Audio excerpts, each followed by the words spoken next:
put in work like my time she ride it like a 63.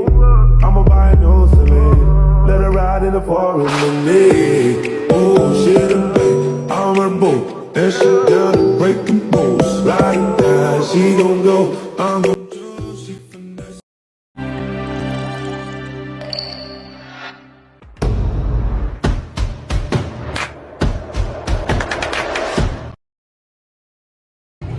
Assalamualaikum warahmatullahi wabarakatuh. Kami dari kelompok 3 akan menjelaskan mengenai lembaga negara mulai dari eksekutif, legislatif, dan yudikatif.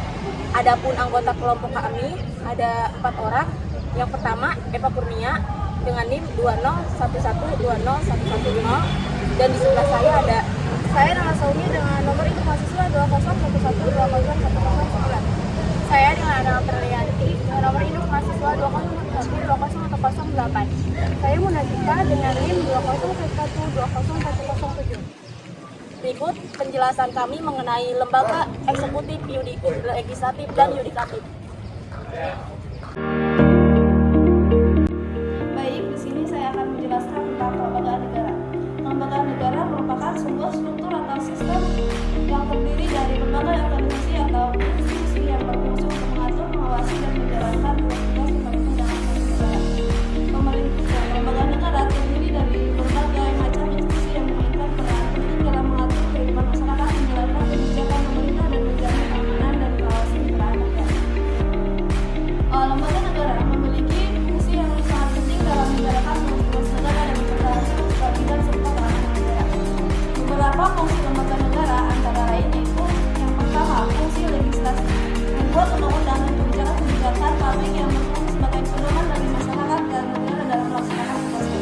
Yang kedua, fungsi eksekutif, menjalankan kebijakan-kebijakan dalam yang telah dibuat oleh lembaga legislatif dan serta mengelola sumber daya negara secara efektif dan efisien.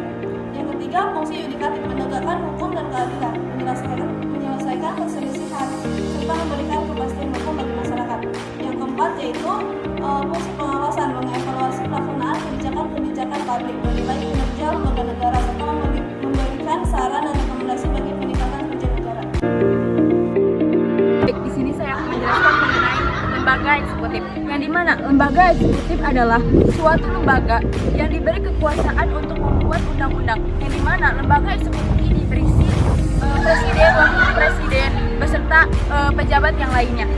Di sini pun terdapat lembaga kekuasaan eksekutif yang terdiri dari beberapa bidang. Yang pertama, bidang administratif. Bidang administratif bertugas untuk melaksanakan undang-undang. Yang kedua ada bidang legislatif, yang dimana lembaga legislatif ini bertugas untuk merancang atau membuat undang-undang ataupun membimbingnya. Yang ketiga yaitu ada bidang keamanan. Bidang keamanan ini bertugas untuk mengatur polisi dan angkatan bersenjata. Yang keempat yaitu ada bidang yudikatif, yang dimana bidang yudikatif ini bertugas untuk memberikan gerasi, amnesti, abolisi, dan rehabilitasi. Dan yang kelima ada bidang diplomatik, yang dimana bidang diplomatik ini adalah bertugas untuk menyelenggarakan hubungan diplomatik dengan negara-negara lain. Adapun susunan struktur lembaga eksekutif, yang pertama presiden.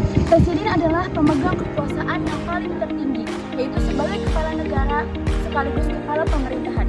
Yang kedua wakil presiden, yang dimana wakil presiden ini merupakan sebuah pilar yang berada dalam suatu kelembagaan, yaitu lembaga kepresidenan. Yang ketiga yaitu Kementerian Negara. Kementerian Negara ini merupakan elemen pemerintahan yang membidangi atau fokus terhadap urusan tertentu. Yang keempat, yang terakhir, pejabat setingkat menteri, yaitu pejabat yang berkedudukan di bawah presiden dan bertanggung jawab secara langsung kepada presiden. Baik, di sini saya akan menjelaskan mengenai lembaga negara legislatif. Lembaga negara legislatif adalah lembaga negara yang merumuskan dan merancang membentuk undang-undang dalam suatu negara. Nah, lembaga negara legislatif ini terbagi menjadi 3. Yang pertama ada DPR, DPD, dan DPR. DPR yang pertama DPR, Dewan Perwakilan Rakyat. DPR ini anggotanya dipilih melalui pemilu dan masa jabatannya selama 5 tahun.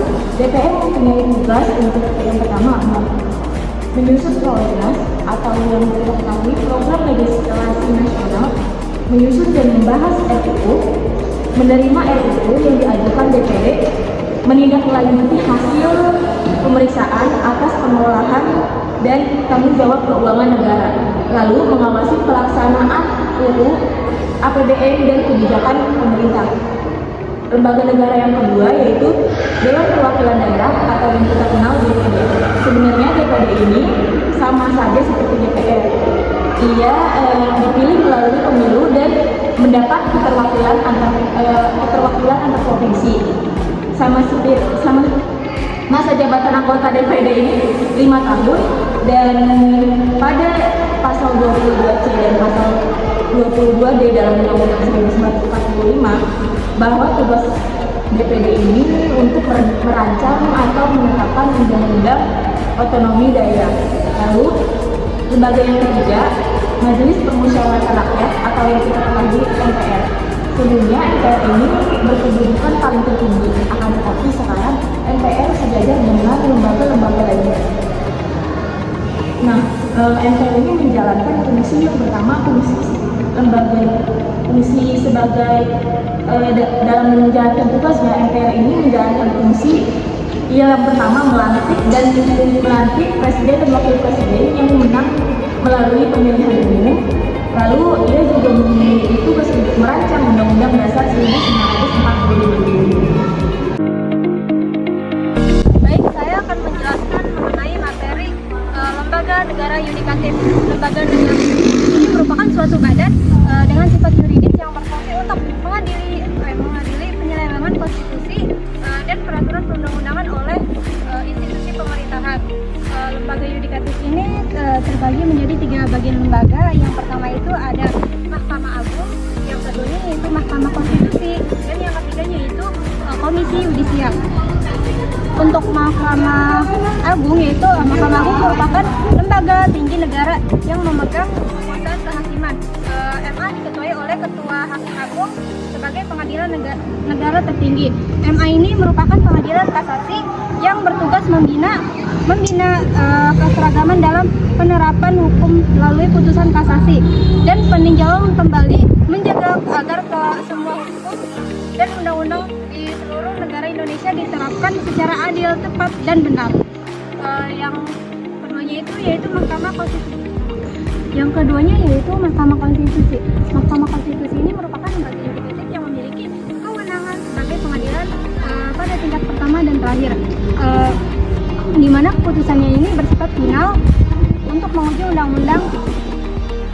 Mahkamah Konstitusi ini ada beberapa tugas, yaitu untuk mengadili pada tingkat pertama dan terakhir yang putusannya bersifat final untuk menguji undang-undang terhadap undang-undang dasar. Yang keduanya yaitu memutus persengketaan, memutuskan pembubaran partai politik. Yang ketiganya yaitu memutuskan perselisihan dan persengketaan. Beberapa fungsi MK yaitu fungsi peradilan, fungsi pengawasan, fungsi pengaturan, fungsi pemberi nasihat, dan fungsi administrasi. Yang ketiganya yaitu Komisi Yudisial. Komisi Yudisial adalah lembaga yudikatif yang memiliki tugas dan wewenang untuk mengusulkan pengangkatan hakim agung. Komisi Yudisial ini juga menjaga penegakan keluhuran, kehormatan, martabat, dan perilaku hukum. Ada beberapa tugas Komisi Yudisial, yakni melakukan pendaftaran calon hakim agung, melakukan seleksi terhadap calon hakim agung, menetapkan calon hakim agung, memajukan calon hakim agung ini ke DPR.